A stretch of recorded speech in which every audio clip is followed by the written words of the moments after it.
Hello, नमस्कार दोस्तों। मैं डॉक्टर मनोज धुरिया आप सभी का अपने YouTube channel doctor Manoj homeopathy clinic पर एक बार फिर से बहुत बहुत स्वागत करता हूँ। आज हम बात करेंगे हाई ब्लड प्रेशर, जिसे हम हाइपरटेंशन भी कहते हैं।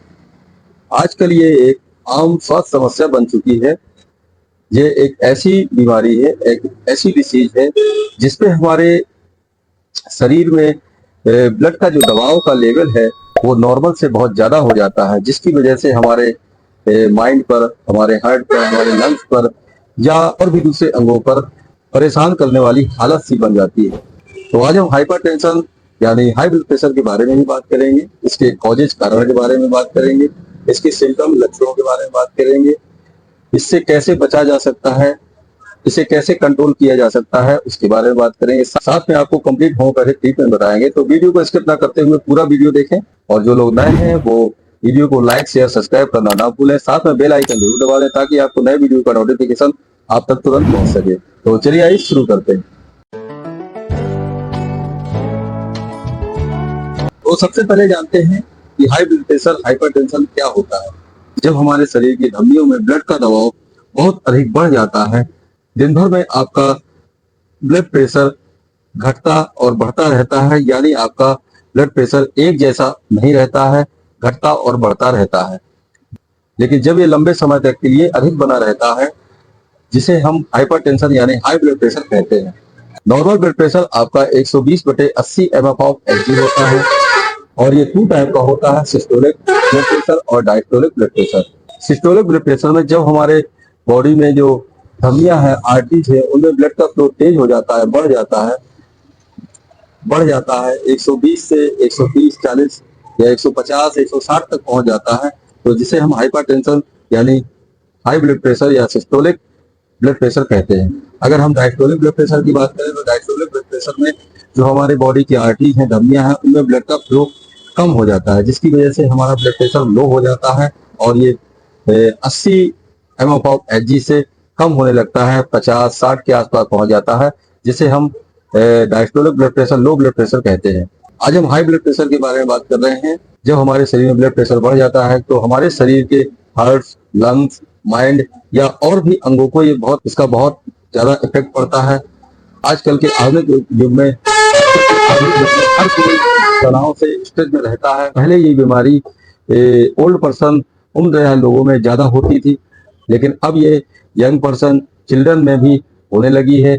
आमतौर पर जो नौकरी पेशा वाले लोग हैं वो ऑफिस के काम के स्ट्रेस रहते हैं, ऑफिस के काम की वजह से तनाव में रहते हैं। जो हमारी माताएं बहनें हैं वो अपने घर के काम की वजह से स्ट्रेस में रहती है। स्ट्रेस के कारण बीपी के जो हार्मोन्स है वो रिलीज होने लगते हैं, जिसके कारण रक्त वाहिनियों में दबाव पड़ने लगता है और आपका ब्लड प्रेशर बढ़ जाता है। ब्लड प्रेशर वाले रोगी को तनाव से मुक्त रहना चाहिए। अगर हम इसके कॉज के कारण की बात करते हैं तो ये अनुवांशिक या जेनेटिक भी हो सकता है। अगर आपके घर में किसी को, फैमिली में किसी को हाई ब्लड प्रेशर की समस्या रही है तो आपको भी ये हाई ब्लड प्रेशर की समस्या हो सकती है। दूसरा जो सबसे बड़ा इसका कारण है वो आपका स्ट्रेस है, तनाव में है। अगर आप किसी बात से बहुत ज्यादा परेशान हैं, चिंता में रहते हैं, बहुत ज्यादा सोचते हैं, अच्छी नींद नहीं आती उसकी वजह से, तो भी आपका बीपी बढ़ सकता है। इसके अलावा किडनी रोग की वजह से भी आपको ये समस्या देखने को मिलती है, बीपी बढ़ जाता है। अगर आपकी किडनी किसी भी कारण की वजह से अपना काम अच्छे से नहीं कर पा रही है, या आपके शरीर में एक से अधिक तरलता, फ्लूइड की मात्रा जमा होने लगती है और आपका बीपी बढ़ने लगता है।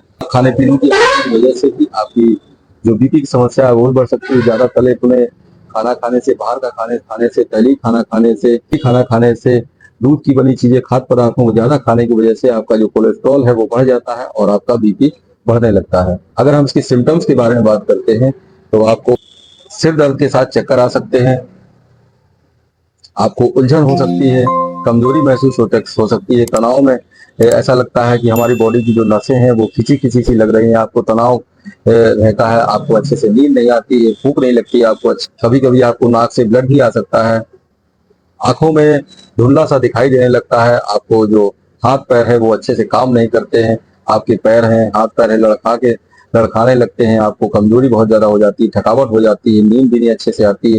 तो ये कुछ इसके मेन सिम्टम्स हैं। ब्लड प्रेशर के कारण आपको कई गंभीर बीमारियां भी हो सकती हैं, जैसे आपका हार्ट फेल हो सकता है, आपको किडनी रोग हो सकता है, आपको पैरालिसिस हो सकता है, किसी अंग का पूरी तरह से काम करना बंद हो सकता है। तो ये कुछ आपको गंभीर समस्याएं आपको हो सकती है। इसलिए हाई ब्लड प्रेशर को आप हल्के में लें। जब भी आपका ब्लड प्रेशर आपका बढ़े या घटे तो आप अपने नजदीकी डॉक्टर से इसका चेकअप कराएं और इसका अच्छे से उपचार कराएं। तो चलिए आइए इसके ट्रीटमेंट के बारे में बात करते हैं और आपको कंप्लीट होमोपैथिक ट्रीटमेंट बताते हैं। तो इसकी जो सबसे पहली मेडिसिन है आपकी, वो है रॉ फोलिया मदर टिंचर। ये आपकी blood pressure, high blood pressure के लिए बहुत ही प्रसिद्ध औषधि है, बहुत ही कारगर औषधि है। अगर आपको बेचैनी के साथ सिर दर्द, तनाव, सांस लेने में तकलीफ, सिर दर्द, भारीपन बना रहता है, तो वहां पर फोलिया मदर टिंचर का बहुत ही अच्छा रिजल्ट देखने को मिलता है। जो दूसरी मेडिसिन है आपकी, वो पैसिफ्लोरा मदर टिंचर। अगर आप मानसिक तनाव में बहुत ज्यादा रहते हैं, शारीरिक या मानसिक परिश्रम बहुत ज्यादा करते हैं, आपको थकावट महसूस होती है, आपको चिंता बहुत ज्यादा है, आप सोचते बहुत ज्यादा है, जिसके कारण मस्तिष्क में रक्त की जो अधिकता है उसकी वजह से सिर दर्द, भारीपन आपको महसूस होने लगता है, वहां पर आपका पैसिफ्लोरा मदर टिंचर का बहुत ही अच्छा रिजल्ट देखने को मिलता है। तीसरी मेडिसिन है आपकी प्रिंस कंपनी की बीपी कार टेबलेट। ये टेबलेट आपकी हाई ब्लड प्रेशर के लिए बहुत ही अच्छी कारगर है, बहुत ही अच्छी मेडिसिन है आपकी। इसमें जो कॉम्बिनेशन यूज किया गया है वो आपका बहुत ही अच्छा रिजल्ट देता है, बहुत ही अच्छा काम करता है। इसमें जो मेडिसिन मिलाई गई है उसके बारे में बात करते हैं। आप सबसे पहली जो मेडिसिन मिलाई गई है वो क्रेटेगस मदर टिंचर मिलाया गया है। दूसरी जो मेडिसिन है आपकी, वो आपकी रॉफोलिया मदर टिंचर, और तीसरी जो मेडिसिन आपकी पैसिफ्लोरा मदर टिंचर, और जो चौथी मेडिसिन है वो आपकी अर्जुना मदर टिंचर, और पांचवी मेडिसिन आपकी ग्लोराइन 6 मेडिसिन, और लास्ट मेडिसिन आपका कैकेटस मदर टिंचर मिलाया गया। ये सारी मेडिसिन आपकी हाई ब्लड प्रेशर के लिए बहुत ही कारगर है, बहुत ज्यादा लाभदायक है। इसलिए इसका जो रिजल्ट है प्रिंस कंपनी के बीपी कार टेबलेट का बहुत ही अच्छा रिजल्ट देखने को मिलता है। तो आइए इसके डोज के बारे में बात करते हैं और आपको बताते हैं कि इन दवाओं को कैसे आपको लेना है और कितने दिनों तक खाना है आपको। तो ये सारी मेडिसिन आपको अपने नजदीकी होम्योपैथी स्टोर से या अपने क्लिनिक से आपको ले लेना है, और साथ में एक आपको खाली फाइल ले लेना है। उस खाली फाइल में आपको पैसिफ्लोरा मदर टिंचर और रॉ फोलिया मदर टिंचर को बराबर मात्रा में, कम से कम 15-15 ml दोनों को बराबर मात्रा में उस खाली फाइल में मिला के रख लेना है। और आपको आधे कप पानी में दिन में 3 बार 15 से 20 बूंद पानी में डालकर आपको दिन में 3 बार पीना है। जो आपका साथ में आपको जो बीपी का टेबलेट है उसको आपको 2-2 टेबलेट दिन में 3 बार आपको लेना है। जब आपका बीपी थोड़ा सा कंट्रोल हो जाएगा तो इसको आपको दिन में 2 बार लेना है, 2-2 टेबलेट दिन में 2 बार लेना है। आपको ये सारी मेडिसिन कम से कम 2 से 3 महीने तक लगातार यूज करना है। जिनका रोग नया है वो कम से कम 2 से 3 महीने तक इसको लगातार यूज करें।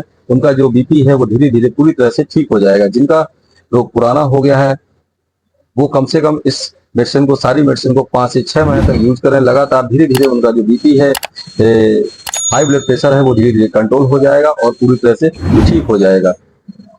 दवाओं के साथ साथ कुछ आपको परहेज करें जिससे आपका जो बीपी है वो बहुत जल्दी कंट्रोल हो जाएगा। जैसे आप नमक का सेवन सीमित करें, तैलीय खाना से बचें, बाहर के खाने से बचें, संतुलित आहार लें, पोटेशियम भरपूर मात्रा में लें, शराब व धूम्रपान से बचें, तनाव को कम करें, स्ट्रेस को दूर रहें, चिंता या सोचें कम, मन को शांत रखने का प्रयास करें, और नियमित रूप से व्यायाम, योगा, एक्सरसाइज जरूर करें, जिससे आपका जो हाई ब्लड प्रेशर है वो धीरे धीरे पूरी तरह से कंट्रोल हो जाएगा और बिल्कुल ठीक हो जाएगा। तो आज के लिए बस इतना ही। अगर वीडियो अच्छा लगा हो तो लाइक, शेयर, सब्सक्राइब करना ना भूलें। साथ में आपको बेल आइकन जरूर दबा दें ताकि आपको नए वीडियो का नोटिफिकेशन आपका तुरंत पहुंच सके। तो आज के लिए बस इतना ही। नमस्कार।